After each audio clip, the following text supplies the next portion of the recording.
212 मार्च को हमारा कक्षा 11वीं का भूगोल जियोग्राफी सब्जेक्ट का एमपी बोर्ड का वार्षिक परीक्षा का पेपर होने वाला है। इसलिए लगातार में हम क्या तैयारी करने वाले हैं। एक ही वीडियो में दोस्तों मैं आपको इस वीडियो में 2 अंकी वाले अति महत्वपूर्ण प्रश्नोत्तर कवर करा दूंगा। 2 अंकी वाले इस वीडियो में हम कवर कर लेंगे, तो जितने टाइप के आपके 2 नंबर के बन सकते हैं इस वीडियो में आपको कवर करा दूंगा 2 नंबर वाले। इसके बाद नेक्स्ट वीडियो आएगी तो उसमें मैं आपको एक ही वीडियो में 3 नंबर वाले, फिर आपको 4 नंबर वाले एक ही वीडियो में कवर करा दूंगा। वस्तुनिष्ठ एक ही वीडियो में आपको कवर करा दूंगा। फिर मानचित्र भी आपको पता है कि हमारे जियोग्राफी के पेपर में मानचित्र आना है, तो मानचित्र भी आपकी प्रैक्टिस करा दूंगा। ओके, और क्रम से वीडियो देखना चाहते हो तो क्लास 11th जियोग्राफी वार्षिक परीक्षा पौने क्वेश्चन आंसर प्लेलिस्ट भी है, तो वहां से जाकर आप क्रम से वीडियो देख लीजिएगा। एक ही वीडियो में हम क्या है 2 नंबर वाले सभी महत्वपूर्ण प्रश्न उत्तर कवर करने वाले हैं। तो एक सपने के टूटकर चकनाचूर हो जाने के बाद दूसरा सपना देखने के हौसले को ही जिंदगी कहते हैं। सबसे पहला क्वेश्चन हमारा भूगोल की परिभाषा लिखिए। जितने क्वेश्चन बताऊंगा प्योर सिलेक्टेड बताने वाला हूं, और अभी तक लगातार 3 साल से जो मैंने इंपॉर्टेंट बताए हैं वही एग्जाम में एकदम छपे हैं भूगोल सब्जेक्ट में, इसलिए आपको जो क्वेश्चन बता रहा हूं वो आपके पेपर में देखने को मिलेंगे, इसलिए अच्छे से तैयार कर लीजिएगा। ओके, उस 2 लाइन के आंसर, ज्यादा एक्स्ट्रा बिल्कुल भी नहीं बताने वाला हूं। जितना आपको एग्जाम में लिखना चाहिए एग्जाम की दृष्टि से जो आपका महत्वपूर्ण है उतनी ही लाइन में आपको बताने वाला हूं। ओके, तो देख लेते हैं। भूगोल की परिभाषा बताना है तो प्रोफेसर फ्रीमैन एवं रॉब के अनुसार भूगोल पृथ्वी और उस पर पाई जाने वाली सभी बातों का वर्णन करना और उसके बारे में लिखना है। के अनुसार ही परिभाषा लिखना है, तभी आपको टीचर तो है तुरंत नंबर देंगे। तो यहाँ हमने क्या है फ्रीमैन और रॉब के अनुसार क्या है भूगोल पृथ्वी और उस पर पाई जाने वाली सभी बातों का वर्णन करता है और उसके बारे में लिखता है। भूगोल की किन्हीं 2 शाखाओं के नाम लिखिए। तो भूगोल की शाखा होती है भौतिक भूगोल, मानव भूगोल। सूर्य ताप किसे कहते हैं? प्रीवियस में क्वेश्चन आ चुका है आपका ये। तो सूर्य ऊष्मा का बहुत बड़ा स्रोत है। यह अंतरिक्ष में लगातार ऊष्मा विकिरणों का उत्सर्जन करता रहता है। इसी विकिरण के द्वारा पृथ्वी के धरातल को ऊष्मा प्राप्त होती है। सूर्य से पृथ्वी को प्राप्त होने वाली ऊष्मा या ताप को क्या सूर्य ताप कहते हैं। सिंपल बात है, पृथ्वी से जो सूर्य से जो है क्या है पृथ्वी को ऊष्मा या ताप प्राप्त हो रहा है, भाई क्या है सूर्य ताप। सूर्य का ताप यानी सूर्य प्राप्त। ओके, सिंपल है। नेक्स्ट है किस प्रकार के जलवायु में तापांतर बहुत कम होता है? तो उष्णकटिबंधीय आर्द्र जलवायु में तापांतर बहुत कम होता है। नेक्स्ट है जैव विविधता किसे कहते हैं? तो किसी निश्चित भौगोलिक क्षेत्र में पाए जाने वाले जीवों की संख्या और उनकी विविधता को जैव विविधता कहते हैं। जैव विविधता क्या है? किसी निश्चित भौगोलिक क्षेत्र में पाए जाने वाले जीवों की संख्या और उनकी विविधता जैव विविधता कहलाती है। जैव विविधता के ह्रास होने के 2 कारण आपको बताना। जैव विविधता के ह्रास होने के कारण यानी जैव विविधता में क्या है कमी आती जा रही है, तो इसके 2 कारण आपको बताने हैं। तो देख ले कौन कौन से कारण है। पहला तो आपका हो जाता है कि जनसंख्या वृद्धि के कारण संसाधनों का उपयोग अधिक होने लगा है। इससे प्रजातियों तथा उनके आवास में तेजी से कमी आ रही है।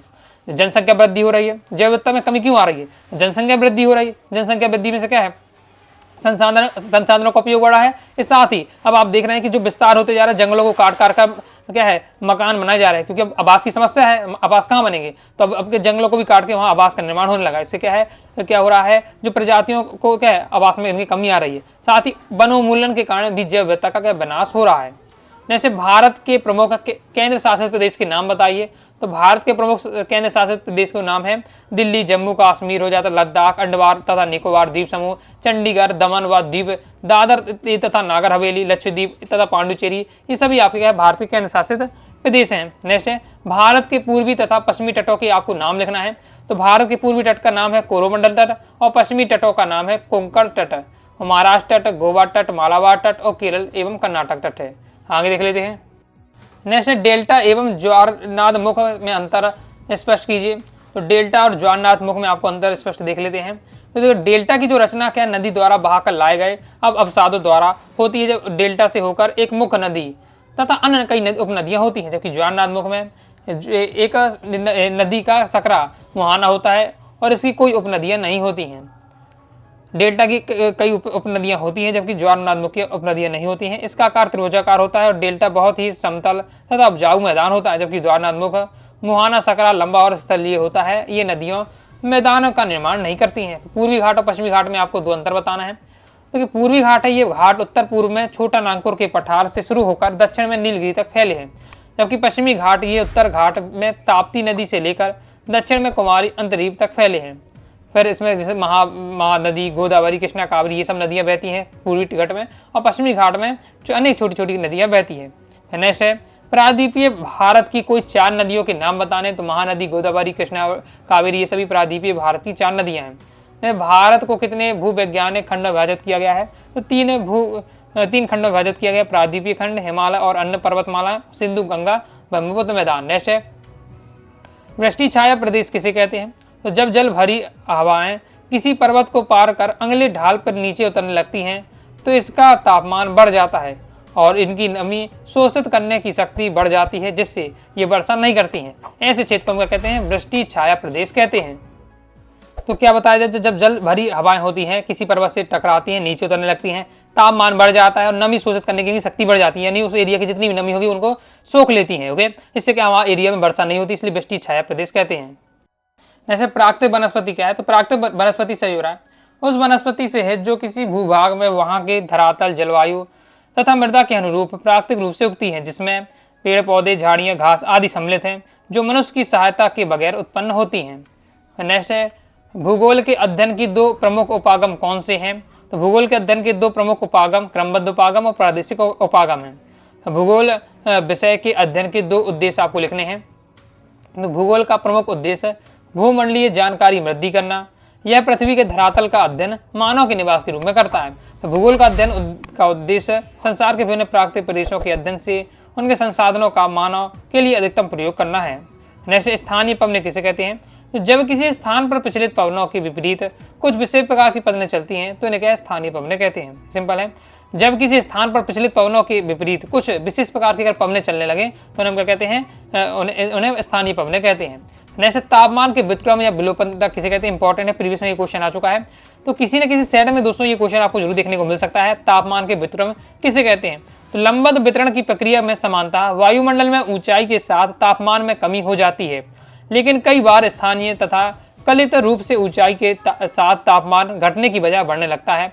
इस दशा को तापमान की विलोमता या व्युत्क्रमता कहा जाता है। जैसे विदेशी प्रजातियों से आप क्या समझते हैं? तो वे प्रजातियां जो स्थानीय आवास की मूल जैव प्रजाति नहीं है लेकिन उस तंत्र में स्थापित की गई हैं, उन्हें विदेशज प्रजातियां कहा जाता है। यानी जो स्थानीय मूल, यानी जैसे आपने देखा होगा कि विदेशों से क्या है, जो तेंदुए हैं वो तेंदुए मान लीजिए, बाघ हैं, अगर कोई वन अभ्यारण्य वहाँ कमी पड़ जाती है, ओके, टाइगर रिजर्व है, मान लीजिए टाइगर रिजर्व है एरिया और वहाँ टाइगर ही नहीं है, ओके, कम है टाइगर की पॉपुलेशन, तो बाहर से विदेशों से टाइगर लाकर वहाँ छोड़ दिया गया, तो वो क्या कहलाएंगे? विशेष प्रजातियाँ कहलाएंगे, क्योंकि वे प्रजातियाँ जो स्थानीय निवास आवास की मूल जैव प्रजाति नहीं है लेकिन उन तंत्र में स्थापित हो गई हैं, ओके, उसके एरिया की है नहीं है वो, लेकिन विदेश से लाकर उन्हें स्थापित कर दिया तो विदेशी प्रजातियाँ कहलाएंगी। दुर्लभ प्रजातियाँ क्या है?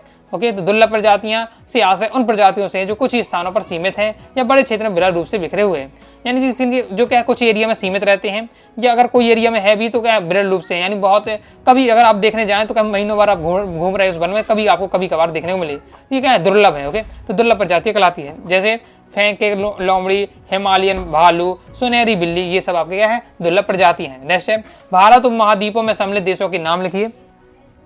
तो भारत उपमहाद्वीप में आपका भारत, पाकिस्तान, नेपाल, म्यांमार, बांग्लादेश, श्रीलंका और मालदीव आते हैं।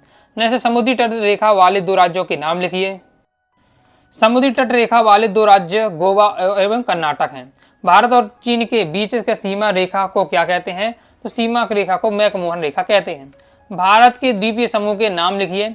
तो भारत के द्वीपीय समूह आपके वजह दो भागों में बांटा गया है। बंगाल की खाड़ी में स्थित अंडमान और निकोबार द्वीप समूह, अरब सागर में स्थित लक्षद्वीप समूह। नेक्स्ट है कोसी नदी को बिहार का सुख कहा जाता है। इंपॉर्टेंट है, ये क्वेश्चन किसी न किसी सेट में जरूर देखने को मिल सकता है, तैयार करके आपको रखना है। तो कोसी नदी को बिहार के मैदानी क्षेत्र में अनेक बार अपना मार्ग परिवर्तित कर चुकी है। वर्षा काल में इसमें भीषण बाढ़ आती है, इससे अपार जनधन की हानि होती है, इसलिए नदी को बिहार का शोक कहते हैं। क्यों कहा जा रहा है कोसी नदी को बिहार का शोक? क्योंकि जब क्या है बरसात का समय आता है तो इसमें बाढ़ आती ही रहेगी, बाढ़ आती है, बरसात के काल के समय क्या बाढ़ आती है, बाढ़ जब आती है तो अपार जनधन की हानि होती है, इसलिए इसे क्या है बिहार का शोक कहा जाता है। जैसे नदी दौड़ी और जल संभर में अंतर आपको बताना है। तो बड़ी नदियों के जल ग्रहण क्षेत्र को क्या है नदी दौड़ी कहते हैं, जबकि जल संभर क्या है छोटी नदियों या नालों द्वारा अप्रवाहित क्षेत्र को जल संभर कहा जाता है। नदी दौड़ी का आकार क्या बड़ा होता है, जबकि जल संभर का आकार क्या छोटा होता है। जलवायु के आपको तत्व कौन से हैं? तो जलवायु के प्रमुख तत्व है तापमान, वायुदाब, हवाएं, आर्द्रता, मेघ और वर्षा, ये सब क्या है जलवायु के तत्व हैं। और इसमें तापमान का प्रमुख तत्व है तो जलवायु के तत्व में आपके तापमान है, वायु दाब, हवाएं, आर्द्रता, मेघ, ये सब है। प्रमुख तत्व की बात करें तो तापमान प्रमुख तत्व रहने वाला है। समाज की बानगी से क्या तात्पर्य है? समाज की बानगी अर्थ है पर्यावरणीय, सामाजिक व ग्रामीण विकास में मदद के उद्देश्य से वनों का प्रबंध और सुरक्षा तथा ऊसर भूमि का वनोपण, यह आपका कहलाता है सामाजिक बानगी। क्लियर है? आगे कुछ और क्वेश्चन है, उन्हें भी तैयार करते हैं। तो नेक्स्ट है भौतिक भूगोल की किन्हीं दो शाखाओं के नाम लिखिए। तो भौतिक भूगोल की शाखा है भू आकृति विज्ञान और जैव भूगोल। ओके, जितने भी आपके 2 नंबर वाले महापुरुष हैं इसी वीडियो में हम कवर कर लेंगे।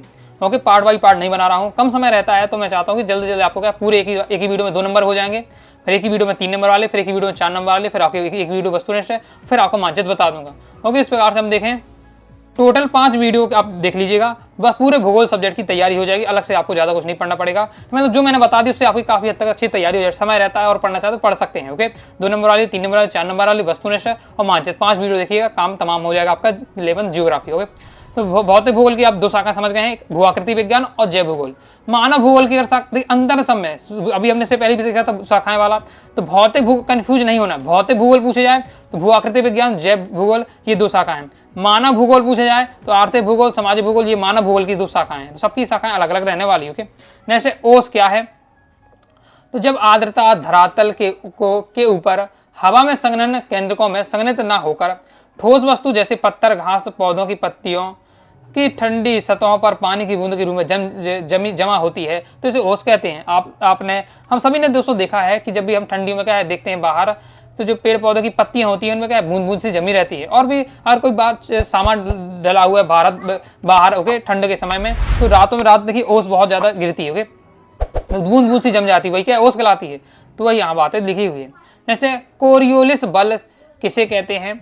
तो पृथ्वी के घूर्णन के कारण पवनें अपनी मूल दिशा में विक्षेपित हो जाती हैं, इसे कोरियोलिस बल कहते हैं। के कारण क्या है पवनें अपनी मूल दिशा से विक्षेपित हो जाती हैं, इसे कोरियोलिस बल कहते हैं। और इस बल के प्रभाव से उत्तरी गोलार्ध में पवनें वाहिनी ओर और दक्षिणी गोलार्ध में वह अपनी बाईं ओर मुड़ जाती हैं। जैसे अनुवांशिक जैव विविधता किसे कहते हैं? तो अनुवांशिक जैव विविधता का आशय एक ही प्रजाति के विभिन्न जीवों के जीनों में से होने वाले परिवर्तन से है। इसके कारण जो जीवों की भिन्न भिन्न प्रजातियों का विकास होता है और वे स्वयं के पर्यावरण के अनुकूल बनाती हैं। कृषि जैव विविधता क्या है? तो कृषि जैव विविधता एक व्यापक शब्द है जिसमें अनुवांशिक प्रजातियों और परिस्थितियों के तंत्र के स्तर पर जानवरों, पौधों और सूक्ष्म जीवों की विविधता और परिवर्तनशील शामिल होते हैं।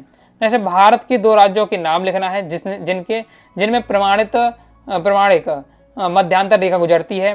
तो 2 राज्य हो जाते हैं उत्तर प्रदेश और मध्य प्रदेश, जिनसे क्या है प्रमाणित मध्यांतर रेखा गुजरती है। जैसे हिंद महासागर में स्थित भारत के पड़ोसी देशों के नाम लिखना है। तो हिंद महासागर में स्थित भारत के पड़ोसी देशों का नाम है श्रीलंका और मालदीव। नेक्स्ट, यदि एक व्यक्ति जो लक्षद्वीप जाना हो तो वह कौन से तटीय मैदान से होकर जाएगा और क्यों? तो लक्षद्वीप अरब सागर में स्थित है। यह केरल तट से 280 किलोमीटर से 480 किलोमीटर दूर स्थित है। केरल तट मालाबार तट का ही भाग है, अतः मालाबार तट से इसकी दूरी सबसे कम 280 किलोमीटर है। इसलिए मालाबार तट के मैदानी भाग से होकर वह लक्षद्वीप कम समय पहुंच जाएगा। नेक्स्ट देख लेते हैं। नेक्स्ट बहुत ज़्यादा इंपॉर्टेंट आपका रहने वाला है पूर्वी घाट की 2 विशेषताएं। तो ये घाट उत्तर पूर्व में छोटा नागपुर के पठार से शुरू होकर दक्षिण में नीलगिरी तक फैला हुआ है और इसमें महानदी, गोदावरी, कृष्णा, कावेरी आदि नदियाँ बहती हैं। तो पूर्वी घाट की विशेषता हो जाती हैं। आप केंद्रीय अपवाय प्रतिरूप किसे कहते हैं? तो जब नदियाँ किसी पर्वत से निकलकर सभी दिशाओं में बहती है तो इसे अपकेंद्रीय अपवाय प्रतिरूप कहा जाता है। तो जब नदियाँ किसी पर्वत से निकलकर क्या है सभी दिशाओं में अगर बह रही हैं तो अपकेंद्रीय अपवाय प्रतिरूप। सिंधु नदी का स्रोत तथा उसकी सहायक नदियों के नाम लिखिए। सिंधु नदी कैलाश पर्वत के सिगमी खवाब झरने से निकलती है। यह झरना लद्दाख श्रेणी के उत्तरी भाग में है और सिंधु नदी के प्रमुख और सहायक नदियाँ झेलम, चिनाब, रावी, ब्यास, सतलज हैं। नेक्स्ट देख लेते हैं, यहाँ में स्रोत भी देख लियो, सहायक नदियाँ भी देख लिए। तो यह क्या इंपॉर्टेंट है, सहायक नदियाँ तो अक्सर पूछ ही जाता है। सिंधु घाटी की सहायक नदियाँ झेलम, चिनाब, रावी, ब्यास, सतलज है। नेक्स्ट उष्णकटिबंधीय सदाबहार वन और मानसूनी वनों में अंतर आपको बताना है, ये भी इंपॉर्टेंट आपको रहने वाला है। तो उष्णकटिबंधीय सदाबहार वन में कि ये 200 सेंटीमीटर से अधिक वर्षा वाले क्षेत्रों में पाए जाते हैं। इनमें वृक्षों की ऊंचाई 50 मीटर से अधिक होती है, क्योंकि उष्णकटिबंधीय मानसूनी वन में यह 100 से 200 सेंटीमीटर वर्षा वाले क्षेत्रों में पाए जाते हैं। इनमें वृक्षों की ऊंचाई 30 से 50 मीटर तक होती है। फिर इनमें किसी विशेष मौसम में पतझड़ नहीं होता है। इन वनों में वृक्ष अधिक सघन होते हैं, क्योंकि उष्णकटिबंधीय मानसूनी वन में ग्रीष्म ऋतु में ये पेड़ अपनी पत्तियां गिरा देते हैं। वह वर्षा ऋतु में कोपले निकल आती हैं। ये वन अधिक सघन नहीं होते हैं। उदाहरण के लिए साल, सागौन, चंदन, शीशम, महुआ, ये सब आपके उष्णकटिबंधीय मानसूनी वन के अंतर्गत आते हैं। तो वायुमंडल किसे कहते हैं? तो हमारी पृथ्वी के चारों ओर 800 किलोमीटर से अधिक ऊंचाई तक वायु फैली हुई है। पृथ्वी के आसपास वायु के इस आवरण को क्या है? वायुमंडल कहते हैं। बिल्कुल सिंपल बात दी हुई है। वायु हमारी पृथ्वी से चारों ओर क्या 800 किलोमीटर तक के अधिक दूरी तक क्या है? ऊंचाई तक, अधिक ऊंचाई तक कितनी है? वायु फैली हुई है। तो पृथ्वी के आसपास का जो वायु का आवरण है वही वायुमंडल कहलाता है। वन क्षेत्र और वन आवरण में क्या अंतर स्पष्ट कीजिए। तो वन क्षेत्र वन आवरण में अंतर कि वन क्षेत्र राजस्व विभाग के अनुसार अधिसूचित क्षेत्र, चाहे वहाँ वृक्ष हो या ना हो, और वन आवरण होता है, वन आवरण प्रकृति वनस्पति का झुरमुट है और वास्तविक रूप में वहाँ वनों से ढका होता है। वन आवरण क्या है? वास्तव में वनों से ढका रहता है। लेकिन वन क्षेत्र में बात की जाती है तो राजस्व विभाग के अधिसूचित क्षेत्र होता है, मतलब उसे वो क्षेत्र मिला हुआ है। अब चाहे वहाँ वृक्ष हो ना हो, इससे मतलब नहीं है, वो उसका क्षेत्र है। अब उसका कुछ भी करें, क्योंकि वन आवरण उसी के क्षेत्र को कहा जाता है जहाँ प्राकृतिक वनस्पति के झुरमुट हो, वास्तविक रूप से वहाँ क्या वनों से ढका होता है। वन क्षेत्र राज्यों के राजस्व विभाग द्वारा निर्धारित होता है, क्योंकि वन आवरण होता है, वन आवरण की पहचान वायु चित्रों और उपग्रहों से प्राप्त चित्रों से की जाती है। भूगोल के दो महत्व इंपॉर्टेंट रहने वाला है। तो भूगोल का क्या महत्व होता है कि भूगोल संसाधनों का अध्ययन कर हमें उनके नियोजित ढंग से उपयोग करने के लिए दिशा बोध कराता है। भूगोल में प्रादेशिक अध्ययन व विशेष बल दिया जाता है। प्रादेशिक अध्ययन हमारे क्षेत्र में विशेष की समस्याओं को समझने और उसको दूर करने में सहायक होता है। जैसे जलवायु विज्ञान किसे कहते हैं? तो विभिन्न विश्व के विभिन्न भूभाग की जलवायु का अध्ययन जलवायु विज्ञान कहलाता है। सिंपल जलवायु विज्ञान यानी विश्व के विभिन्न भूभागों के जलवायु का अध्ययन जलवायु विज्ञान कहलाता है। इसके अंतर्गत वायुमंडल की संरचना, मौसम तथा जलवायु के तत्व, जलवायु के प्रकार तथा जलवायु प्रदेश का अध्ययन किया जाता है। तो चक्रवात किसे कहते हैं? तो जब कोई वायु राशि किसी न्यून वायु दाब क्षेत्र की ओर चक्राकार रूप से तीव्र गति से प्रवाहित होती है तो चक्रवात कहते हैं। चक्रवात क्या है? जब वायु राशि किसी न्यून दाब से, कम दाब से क्षेत्र में कैसे है, और आपने क्या है टीवियों में देखा होगा किस प्रकार से आता है, वो तूफान से घूम घूम बनता करता है। गर्मियों में भी आपने देखा होगा जब हवाएं चलती गरम गरम तो इस प्रकार से क्या है घूमता है। ओके, तो वो आपका वायु हवा क्या है चारों तरफ घूमती है और अपने साथ क्या धूल के कण भी लिए रहती है, तो वो चक्रवात कहलाता है। जब कोई वायु राशि किसी न्यून वायु दाब क्षेत्र की ओर चक्रवात रूप में यानी इस प्रकार से घूमते घूमते तीव्र गति से प्रवाहित होती है, चक्रवात कहलाता है। जैव विविधता संरक्षण से क्या आशय है? तो जैव विविधता संरक्षण से आशय जैविक संसाधनों के प्रबंध से है, जिससे उनके व्यापक उपयोग के साथ साथ उनकी गुणवत्ता भी बनी रहती है। चूंकि जैव विविधता मानव सभ्यता के विकास का स्तंभ है, इसलिए इनका संरक्षण क्या अति आवश्यक होता है। जैव विविधता के संरक्षण के आपको दो सुझाव बताने के जैव विविधता का संरक्षण किस प्रकार से कर सकते हैं। पहले तो यहाँ समझाया गया है जैव विविधता संरक्षण क्या है, फिर जैव संरक्षण के दो उपाय अच्छे से तैयार करके रखिएगा, या दो सुझाव क्या है। तो लुप्त प्राय जानवरों की प्रजाति का संरक्षण किया जाए और उनकी सुरक्षा के लिए मजबूत कदम उठाया जाए। जो बहुत सारी ऐसी प्रजातियां हैं जो क्या है धीरे धीरे लुप्त होती जा रही हैं, तो ऐसी प्रजातियों का क्या किया जाए, एकदम जांच की जाए, लिस्ट बनाई जाए कि कौन कौन सी जाति हैं जो विलुप्त होने की कगार है। फिर उन जो जनजाति प्रजाति है या जानवर हैं उनकी सुरक्षा के लिए क्या मजबूत कदम उठाए जाए। फिर प्रत्येक देश वन्य प्राणियों के आवास की पहचान करे तथा उनकी सुरक्षा का क्या प्रबंध भी करे। इसके बाद कर्क रेखा किन राज्यों से होकर गुजरती है? कोई दो राज्यों के नाम लिखिए। तो कर्क रेखा 8 राज्यों से होकर गुजरती है। 2 राज्य में आपको बताना मध्य प्रदेश है और राजस्थान। जैसे भारत के किस प्रदेश की सीमा 3 देशों केवल नेपाल, भूटान और चीन से मिलती है? तो भारत के सिक्किम प्रदेश की सीमा 3 देशों क्रमशः नेपाल, भूटान और चीन से मिलती है। वृक्षाकार अव्यय प्रतिरूप किसे कहते हैं? तो जब समान अव्यय की आकृति वृक्ष के समान हो जाती है तो अव्यय के ऐसे प्रतिरूप को क्या वृक्षाकार अव्यय प्रतिरूप कहते हैं। तब सिंपली आपका दिया वृक्षाकार अव्यय नाम ही है वृक्षाकार अव्यय, यानी जो अव्यय जो बन रहा है उसके आकार किसी वृक्ष के समान हो, तो अव्यय की आकृति क्या वृक्ष के समान हो जाती है। अव्यय के ऐसे प्रतिरूप को वृक्षाकार अव्यय प्रतिरूप कहते हैं, अव्यय प्रतिरूप कहते हैं। बिल्कुल सिंपल है। फिर अभिकेंद्रीय अव्यय प्रतिरूप किसे कहते हैं? तो मरुस्थलीय भागों में बहने वाली नदियाँ अभिकेंद्रीय अव्यय प्रतिरूप बनाती हैं। अभिकेंद्रीय अव्यय प्रतिरूप से नदियों के चारों ओर एक बहकर किसी गर्त में झीलों में मिल जाती हैं। गंगा नदी की सहायक नदियाँ, तो गंगा नदी की सहायक नदियाँ यमुना, चंबल, राम गंगा, गोमती, महानंदा, सोन, घाघरा, गड़क और कोसी, ये सभी क्या हैं गंगा नदी की सहायक नदियाँ हैं। जैसे पश्चिमी तटीय मैदान पर कोई डेल्टा क्यों नहीं है? तो भारत के पश्चिमी तटीय मैदान में बहने वाली नदियों का ढाल काफ़ी तीव्र है, इसलिए ये नदियाँ अपने मुहाने पर अनेक भागों से न बहकर एक भाग में बहती हैं। अतः ये नदियाँ डेल्टा न बनाकर ज्वारनदों को बनाती हैं, इसलिए पश्चिमी तटीय मैदान को क्या है में कोई भी डेल्टा नहीं है। क्लियर है, इंपॉर्टेंट है, प्रीवियस में क्वेश्चन आ चुका है, तो आपका ये आ सकता है। किसी सीट सेट में ये जरूर देखने को मिलेगा कि पश्चिमी तटीय जो मैदान है उसमें कोई डेल्टा क्यों नहीं है। नेक्स्ट देख लेते हैं। तो ये आप समझ गए पश्चिमी तटीय मैदान में कोई डेल्टा क्यों नहीं होता है। क्यों नहीं होता है? क्योंकि जो पश्चिमी तटीय मैदान में बहने वाली जितनी भी नदियों का ढाल है वो काफी तीव्र, बहुत तेज है। इसलिए ये नदियां के अपने मुहाने पर अनेक भागों से ना बहकर एक ही भाग में बहती हैं और ये नदियां डेल्टा न बनाकर क्या बनाती है, ज्वारनदमुख बनाती हैं। इसलिए क्या है, जो पश्चिमी तटीय मैदान है इसमें कोई डेल्टा नहीं है। फिर जलवायु को प्रभावित करने वाले कोई 2 कारक आपको बताना है। तो जलवायु को प्रभावित करने वाले ये कारक दिए हैं कि हिमालय की स्थिति, दूसरा आपका दिया हुआ है उच्चावचन और तापमान। हिमालय की ये आपकी जलवायु को प्रभावित करने वाली कारक दिए हैं कि हिमालय पर्वत भारत की जलवायु को नियंत्रित माने जाते हैं। यह दक्षिण से आने वाली भाप भरी हवाओं को रोककर वर्षा कराता है और उत्तरी ध्रुव में एवं मध्य एशिया में आने वाली ठंडी हवाओं को रोककर भारत को शीत प्रदेश बनाने से बचाता है। उच्च वचन और तापमान में दिया हुआ है कारक, तो ये भी आप तैयार कर लीजिएगा। नेक्स्ट और लास्ट हमारा क्वेश्चन है, वन्य प्राणियों की संख्या कम होने के कोई 2 कारण लिखिए। वन्य प्राणियों की संख्या लगातार कम हो रही है, इसका कारण है पहला ज्वालामुखी विस्फोट, भूकंप, सुनामी आदि आपदाओं के कारण वन्य जीवों को आवास नष्ट हो जाते हैं। नेक्स्ट है, जनसंख्या वृद्धि के कारण मानव की आवश्यकता बढ़ती जा रही है।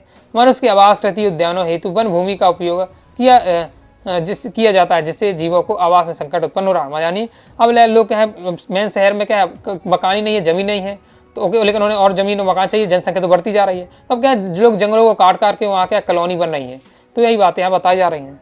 तो जनसंख्या वृद्धि हो रही है, इससे मनुष्य की आवश्यकताएं बढ़ रही हैं। आवास कृषि उद्यानों के लिए वन भूमि का क्या उपयोग होता है, और इससे क्या है, जीवों का आवास में क्या संकट उत्पन्न हो रहा है। तो ये भी कारण है कि वन्य प्राणियों की संख्या में कम होने का। ओके, तो इस प्रकार से दोस्तों मैंने आपको क्या है कंप्लीट 2 अंक वाले आपको एकदम महत्वपूर्ण प्रश्न बता दिए हैं। जितने क्वेश्चन आता है सभी तैयार कर लीजिएगा, तो यहाँ से आपके 2 नंबर वाले जो भी क्वेश्चन हो आपसे क्या है आसानी से बन जाएगा। 2 नंबर वाले जितने क्वेश्चन इस वीडियो बताए सब तैयार कर लीजिएगा। आगे मैं आपको 3 नंबर वाले बता दूंगा, 4 नंबर वाले वस्तुनिष्ठ प्रैक्टिस करा दूंगा, मानचित्र कहेंगे तो मानचित्र भी आपके कवर करा दूंगा। तो वीडियो पसंद आए और मेरी मेहनत पसंद आ रही है तो वीडियो को लाइक जरूर कर दीजिएगा। साथ ही टेलीग्राम चैनल व्हाट्सएप ज्वाइन कर लीजिएगा। डाउट आता है उससे आप जरूर पूछ लीजिएगा। मिलते हैं नेक्स्ट वीडियो में, तब तक के लिए बाय बाय।